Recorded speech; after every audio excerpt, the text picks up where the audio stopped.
I don't have any questions, but I wanted to make a comment on the one with the scarf. Karen. Yeah, Karen. Well, one of the things that I've learned in the last year is that I was in that zone that you were in, and I was in this super circle of like kind of feeling sorry for myself and not coming out of it. But then I was doing the same thing. Everyone thought I was really happy because they're like, "You got a great life," and I did. But I was so much in my head that you're right. I had to come out. And one of the things that I've done is, from the literature I've been reading, is serving others.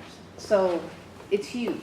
Like, it's kind of like what you said, find value, but like, I'm not in my own head anymore. I'm so busy, like on Sundays at church, I'm like, what can I do, guys? And I'm finding in my CrossFit gym, hey, who wants nutrition help? Like, just serving people, that my own head is not realming with the weirdness that happens, number one. And number two, you said you did Toastmasters. So I did that for years, and you didn't do one so or one So, Thank you. so that's really good. And you're right, finding worth. I'm a safety manager, but I haven't been for a year and a half.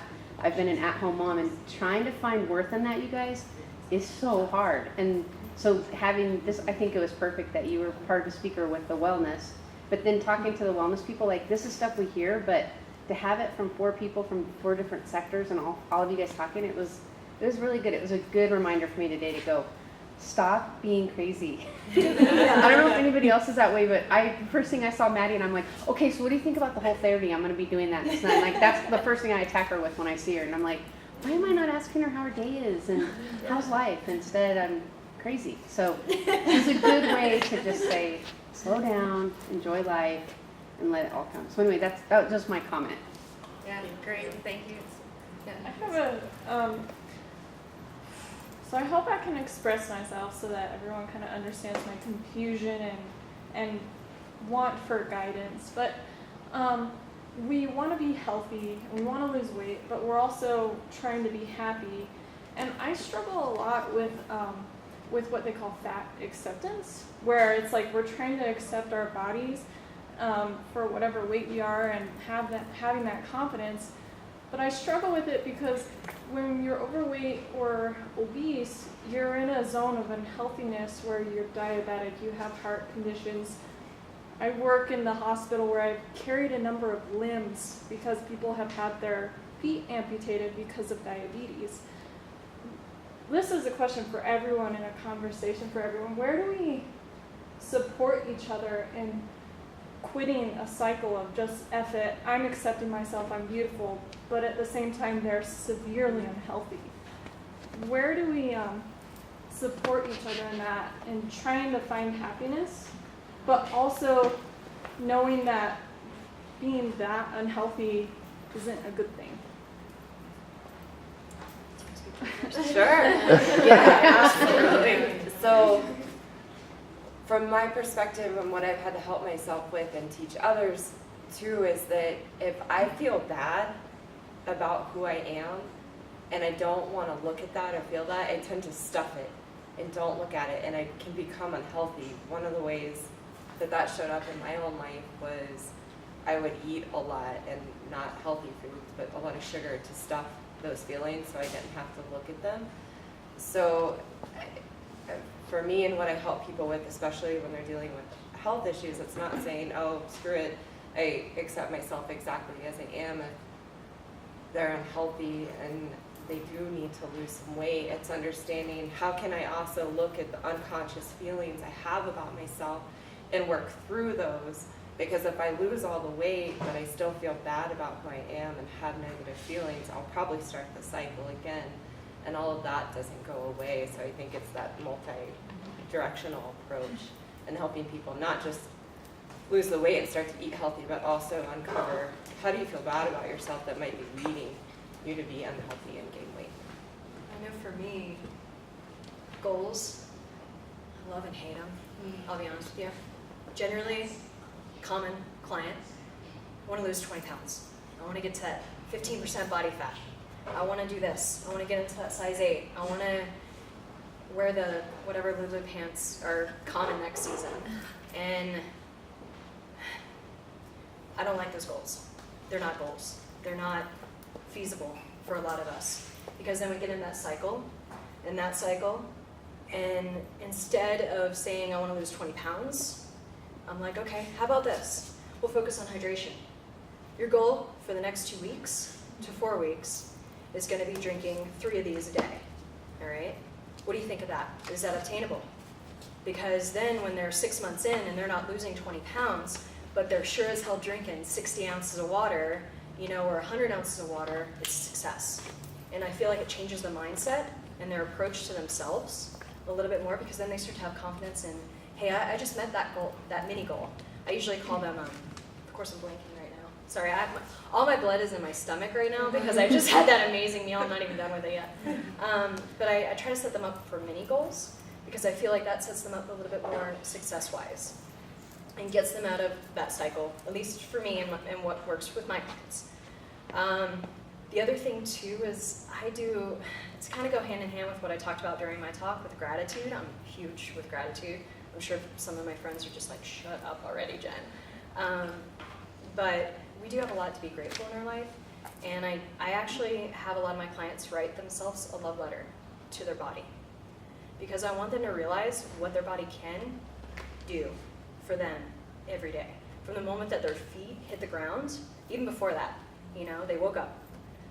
But from the moment that their feet hit the ground that day to the time that they go to bed. Because there's a lot of things that your body can do that you don't really appreciate because you take it for granted.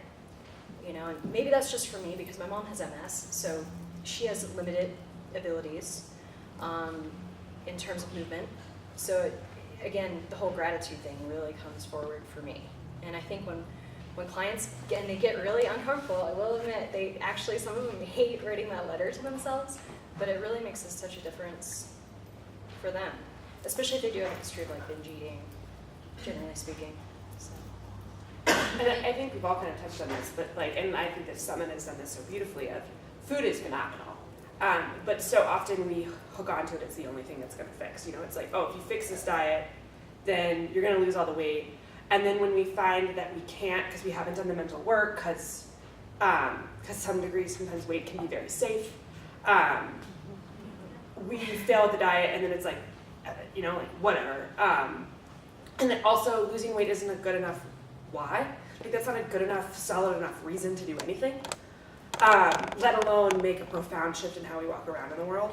So while weight loss is, yes, absolutely about food, it's really usually, or at least maintaining it, or if it requires a huge turnaround in how you walk around in the world, it's everything that isn't about food. So it's how you sit down to a plate of food, how you look at yourself in the mirror. And that doesn't, I struggle with the just love yourself. It's all gonna be fine. it should be all constant and creepy and weird. And love is never that. So for me, vernacularly, I've shifted to let's stop trying to love our bodies, and let's be in love with our bodies. Let's add in all the complexity that invites, and let's let it be okay to have a bad day, and for it to be messy and complicated and not anything close to linear, and starting to engage with that conversation and that level instead of the sort of accusatory, just lose the weight, man, what you doing? Which just doesn't create the space that's needed to make a profound shift like that. So yeah, for me it's very much all the messy, gorgeous thing that's happening not on the plate. Have you looked at the cost of getting lean? That what I have hanging up over there on I the think I bookshelf? have. Yeah. So I feel like it kind of goes on a spectrum of that. Not only the cost of getting lean, but also the cost of not being healthy, of being in that state of maybe disease. Sitting down with a client and getting their whys, understanding their whys, and helping them see how that does not feed, being in that diseased area does not feed into their why at all. And they might be because it's the easiest thing to say, I'm fine with my body, I'm happy, I don't want to change my eating habits, even if it means I might lose my foot. But when you actually start digging down, you might find that's really not true. So just helping them, guiding them towards what is your why, what is the cost of not living that why, help them. I think too, coming from where she's coming from, and I'm sure you guys see this all the time, the people that are coming to you are people like me that maybe started CrossFit at 2010, did a Whole30, realized, ooh, I have problems. And then you start really finding underlying, if I had never found CrossFit and all that, wouldn't have found it, would be in the same boat as people I talk to now. When I just went to a retreat with some women, and the ideas they have about food, I was just dumbfounded. So that's the sad thing, is that even you talking to some of these patients, they have no clue. They're in their 50s and 60s, 70s, that were taught by a government that was teaching them a kind of a horrendous diet, and they think they're doing what they should be doing, and they don't understand. So it's like a vicious, crazy cycle. So hopefully the good news is you got a little point of it, and now you can hopefully give back a little bit. That's what I was thinking. I don't know. And I think, to your point, that's one of the hardest things, is what we've been formally educated by our government from what, like the late 80s on, or Slim Fast? early 80s on. Yeah, very, very confusing. Especially like you're saying, people on that 50 to 60-year-olds. So focusing on those small habits at a time, where it's not like, you know, make sure that you're changing your whole food pyramid or whatever. It's like, just get more water, start eating, you know, let's see if we can start getting more of the fermented foods, or whatever those things, that small things that kind of help them understand why their why is important, because now they're starting to feel better. And It's hard too with those individuals, because chances are their family. I mean, that's been my history working in the hospital, is it's hereditary to some degree, not genetically, but habits are hereditary. And that's a really tough cycle to break. I mean, For not to sure. say it's impossible, but yeah, it's even more difficult. right. It's with what's diabetes. known and easier. Yeah, exactly. Especially coming from the South. Yeah, let me say, fried chicken everywhere, and definitely no phytonutrients or kimchi. Just like two quick things I'll add. I do a lot of like motivational interviewing. I've worked with a lot of eating disorder clients for many years, and then I've done substance abuse. So a lot of people that the word ambivalence is so powerful, and I think ambivalence is looked at as like a negative thing, but it's really just believing two things at the same time, that it makes it feel impossible to make a choice. And if we think about it, it's really every big change or small change that you make in life is really from an ambivalent state that finally has shifted. So I think a lot of it comes with like the non-judgment piece of having, well, of course this makes sense. Of course, like, you know, binge eating feels really good in the moment, and of course that's really not the best approach for me long term. And acknowledging that they can fit together at the same time. We always put the but there, like, you know, the but in between something, and it kind of negates the one side or the other, but like really, both feelings can be there at the same time. And I think once we give that power, you know, take that power away from it, it also helps us see things a lot more clearly. So it's one thing I would say. And then the other component I've seen a lot with clients do really well with, and sometimes it takes time, is truly to get down to just like the priorities. Again, it comes with like the grounds that there's always going to be competing priorities. We're not just going to have one, like, this is my guiding force of life. There's a handful of things. Ultimately, we have to pick one or two things that really are going to help us make the decisions at this moment. You know, so taking that job is really scary because I'm leaving stability in a PTO situation that's out of control, and I get to watch Ellen at 3 p.m. every night. I may or may not be speaking about myself right now. And, you know, at the other side, it's something new, I might have more passion. So what's my number one priority right now? And I have to decide that for myself, and to trust the decision in the moment, knowing that I can shift that. And that's part of it too. I think people get really, I've seen people and myself, get really dogmatic on what we need to do now is what we need to do 5 years from now and 10 years from now. It's like someone will come in to me and it's like, so I'm doing that low carb thing, I'm not losing a pound, and that worked 10 years ago. I'm like, wow, so you're the same person as you were 10 years ago? That's amazing, tell me your secret. You know, and I'm not trying to be whatsoever like, you know, mean towards them, but it's good to acknowledge that we have to shift as our lives are shifting too. Can you repeat your first point about ambivalence? So ambivalence is kind of this idea that we have, we feel two ways about the same thing, so we love and hate it. It's a dialectic is another word too, and as a society we always feel like they are opposites and they don't go together, but instead kind of looking at it as sometimes we can have both. You know, I can be really, really upset at my partner and love them at the same time. You know, I can really, really, really want to lose weight and also want to eat freely. And instead of saying that these things will always be opposite ends of the spectrum, to really accept the fact that they do go together. In fact, that's part of kind of being human and having to make changes, is to acknowledge the ambivalence of almost every decision we have. Like, yeah.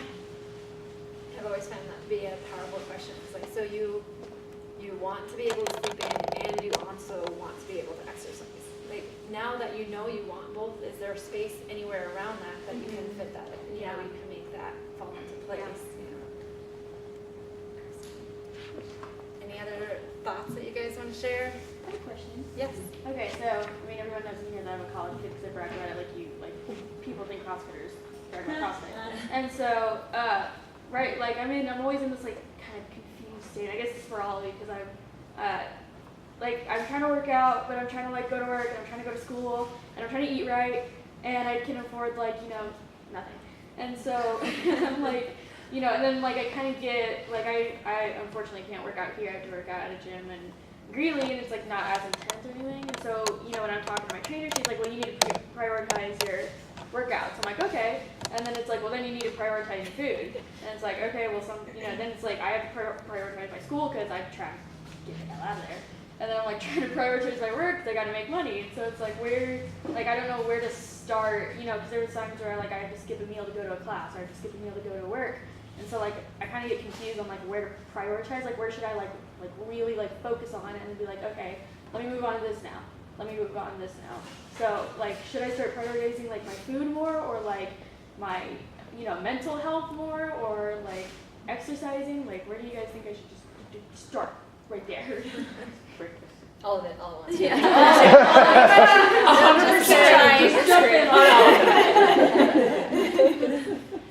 100%. And like I'm sure all of us are gonna add wonderful details, so I'll just start. Wouldn't it be wonderful? Yeah, if you could do all of those things all the time, and like also be super chill and like zen about it.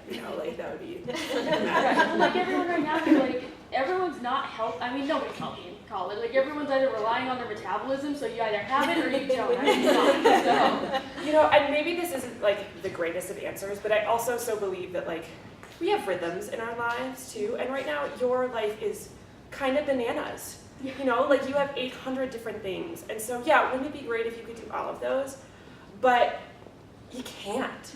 So maybe that's like, okay, I'm only succeeding if I'm working out 6 times a week with 1 day off.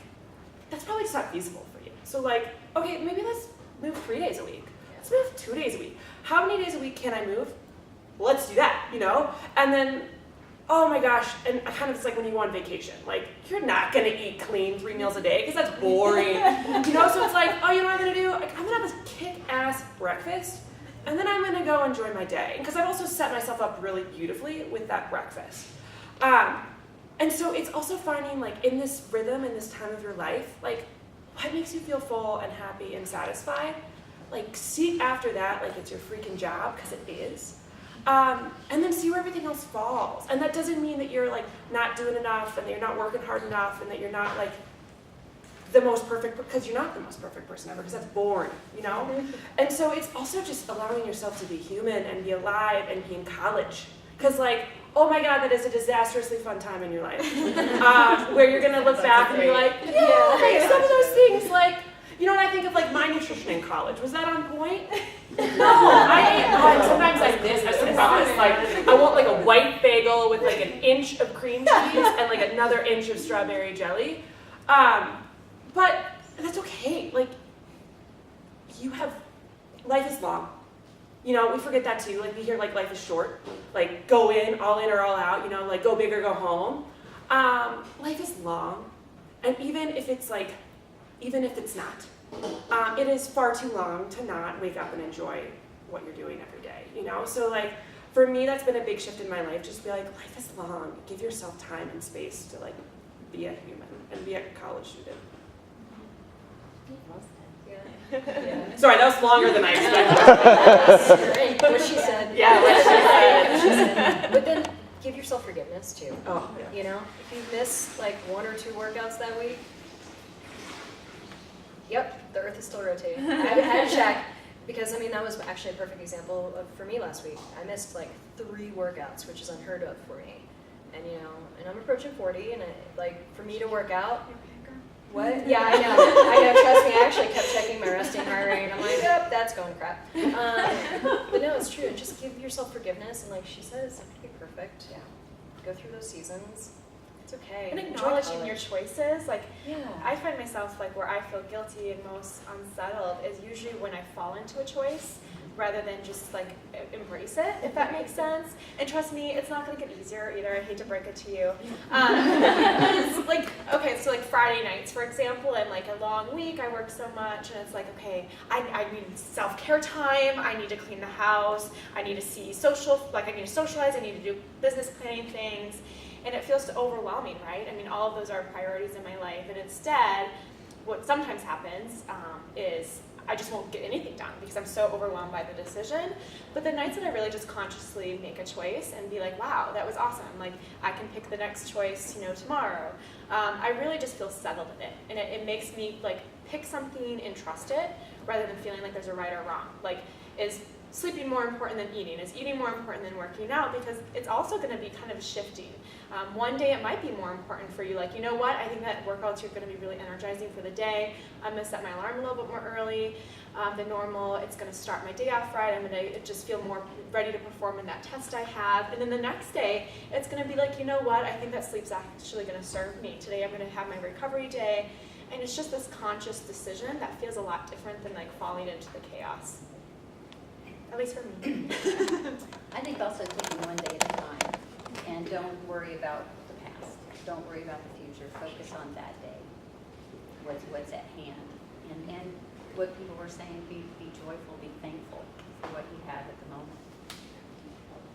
And I think, even one day at a time, even one choice at a time. Like right now in this scenario, it might not be the best choice overall, but what's the best choice right now? And your number 7, I think it was, I guess it was 7 about stress. Like we don't quite realize how much that is truly that equation to being able to sustain, overall.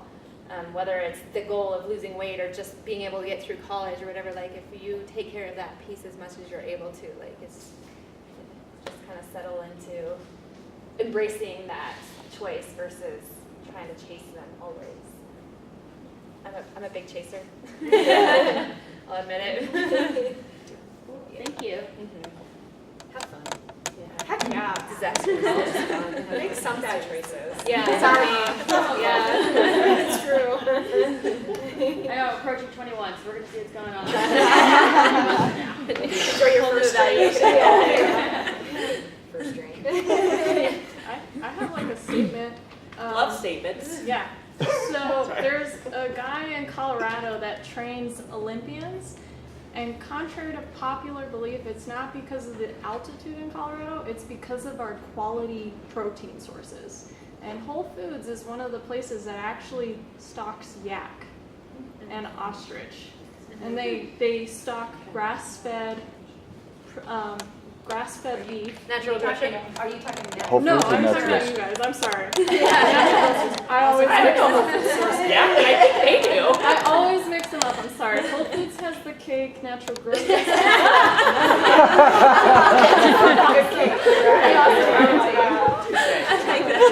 But no, Colorado, we have access to the highest quality protein in meat and eggs, and it's like, I don't think a lot of people know that. And Yeah. it's like, it's really cool. Well, and we seem to value it too as, that's why I always want natural groceries because, like you said, like we have. Whenever I go in there, I don't have to question the quality. Yeah. Like I feel like very comfortable with what I'm getting there, and more and more people are using their dollars in that way, voting in that way of like, yeah, we want the good quality, we want, and having that source is. And that's the way it'll change too. Is if people vote with their dollars. Yeah, that's huge. Make the choices that will change the whole. Like, Yes. that's so huge. If we keep buying Totino's pizza rolls, they're gonna Keep We're making so them. good. I'm thinking of where else my buddy shows Those are up. bagel bites girl. Oh yeah. But my buddy shows up. We have like the Super Bowl party, and everyone is like paleo, CrossFitter. So we have like this like crazy display of food and like little cards that say gluten-free, like goat cheese, not dairy, And then he comes in like with Tostinos, like supreme pizza rolls, and everyone's like, nice. That's So Bison's another good one. Yeah. My nickname is Yeah. Oh, yeah. Buffalo Jen. And Bison is hands down. Like I'm sure I have it coursing through my brains, my bloodstream. Love Sure. Bison. Your reconstructed bison. Yes, I pretty much am. And we do sell that. So I can deadlift 600 pounds. Close though. It only moves that far. Yeah, exactly. Good one. Sorry, I love short jokes. All right, guys, thank you so much. We're, I want to get you on into your